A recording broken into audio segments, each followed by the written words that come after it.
Mbak Dwi Ayu atau kuasa hukumnya, mana yang duluan? Silakan disampaikan kronologisnya sejak awal, ya sejak awal sampai kejadian, sampai hari ini, penanganan hari ini.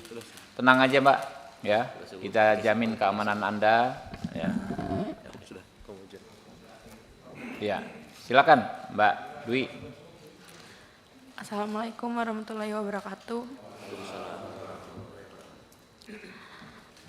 Saya mau menceritakan tentang kejadian yang saya alami. Jadi posisinya saya kan lagi kerja. Tanggal berapa itu Mbak Dwi? Tanggal 17 Oktober jam 9 malam. Jam 9 malam 2024 ya. 17 Oktober 2024. Si pelaku dari luar masuk ke dalam toko, terus duduk di sofa, terus dia mesen GoFood. Setelah abang GoFoodnya datang, di situ dia nyuruh saya nganterin makanannya ke kamar pribadinya.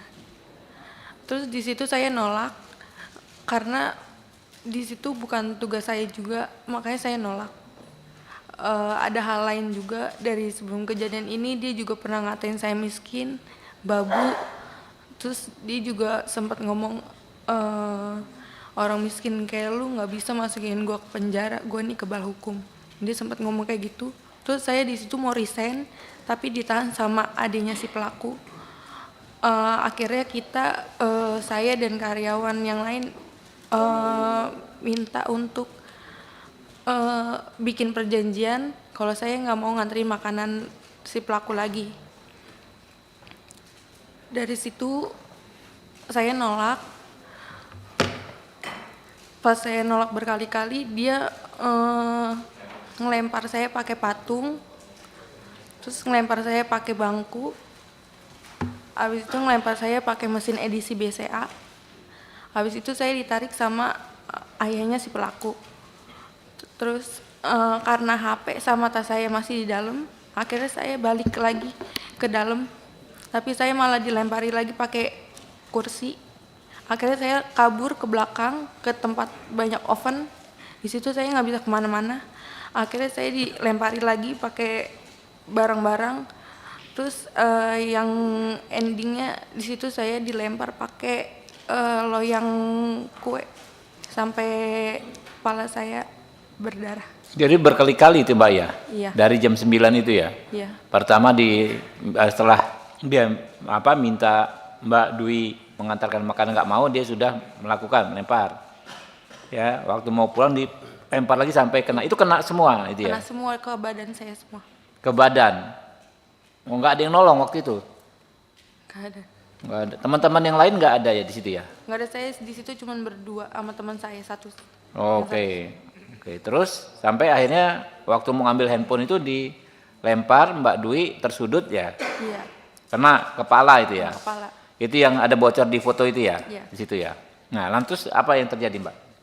Terus di situ pas udah berdarah, tapi saya nggak tahu kalau di situ udah berdarah, tapi saya udah megangin kepala saya begini. Terus dia mungkin dia udah ngeliat duluan darah, terus dia kabur ke belakang, baru saya bisa kabur keluar toko. Yang dia ngomong apa? Saya kebal hukum itu sebelum melakukan apa setelah melakukan? Itu dia kejadian sebelum ini. Jadi ada kejadian lain sebelum kejadian itu? Iya ada. Tanggal berapa kejadian yang lainnya, Bu? Bulan September. Oh, jadi sering dia melakukan hal seperti itu. Selain kepada Mbak Dwi, ada kepada yang lain juga? Kenapa? Selain kepada Mbak Dwi, ke karyawan lain ada dilakukan juga? Kalau ke karyawan yang lain mungkin dari mulut aja. Omongan, verbal. Iya. Oke, tapi yang Mbak Dwi bulan September sudah pernah dilempar juga? Iya, tapi di situ dia lempar saya pakai tempat solasi, itu kena kaki saya. Kena kaki? Oke. Kalau terus dia juga lempar saya pakai meja, tapi nggak kena. Nggak kena. Nah, makanya dia ngomong karena merujuk ke kejadian sebelumnya bahwa dia kebal hukum. Ya. Oke. Sampai setelah berdarah, Mbak dibawa ke rumah sakit gitu? Ke klinik. Ke klinik penggilingan situ? Iya. Oke, lanjut. Abis kejadian itu langsung lapor ke Polsek Cakung. Ke Polsek Cakung. Rawamangun dulu. Rawamangun. Iya, tapi di situ emang nggak bisa nanganin karena. Oke, kejadiannya di Cakung. Akhirnya dirujuk ke Cakung. yang di Cakung juga nggak bisa nanganin juga. Kenapa yang Rawamangun menolak? Apa alasannya waktu itu?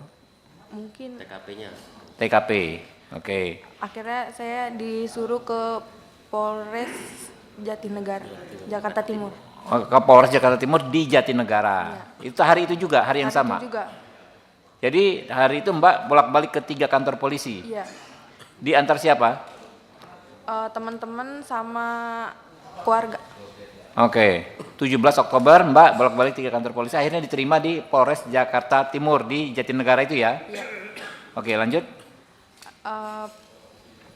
Paginya langsung visum, terus Visum.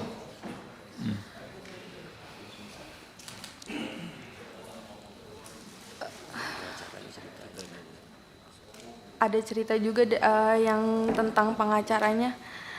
Saya sempat dikirimin pengacara dari pihak pelaku, tapi awalnya saya nggak tahu kalau itu dari pihak pelaku. Dia ngakunya dari LBH, utusan dari Polda. LBH utusan dari Polda. Iya, dia ngakunya. LBH apa? Disebutin aja mungkin. Kurang tahu. Dia ngomongnya itu aja. Oke, ngakui dari LBH ya, tapi Mbak belakangan tahu itu dari pelaku. Gitu. Awalnya nggak tahu. Oke. Terus pas pertemuan di Polres pengen BAP, di situ dia ngasih tahu kalau dia disuruh sama bos saya. Siapa namanya? Apsya. Nama pengacaranya. Nama pengacaranya? Enggak. Pengacaranya siapa namanya? Bosnya siapa namanya? Pengacaranya saya nggak tahu namanya. Iya, nama Bosnya, bos Anda siapa? Linda. Oh, Bu Linda ya. Nah, makanya namanya itu Linda apa ya? Linda. Oke, lanjut. Terus akhirnya mama saya ganti pengacara. Di situ pengacara yang keduanya enggak, kalau saya tanya tentang gimana kelanjutannya, dia selalu jawab sedang diproses. Ke si pengacara itu yang dikirim si itu. Atau pengacara Yang kedua, lain yang berikutnya? kedua, yang Pengacara kedua. Iya, Sama juga dari Polda juga ngakunya, bukan? bukan. Oke. Di situ dia setiap ada info selalu ke rumah dan minta duit. Mama saya sampai jual motor. Jual motor? Iya, motor satu-satunya. Ya Allah. Oke, lanjut.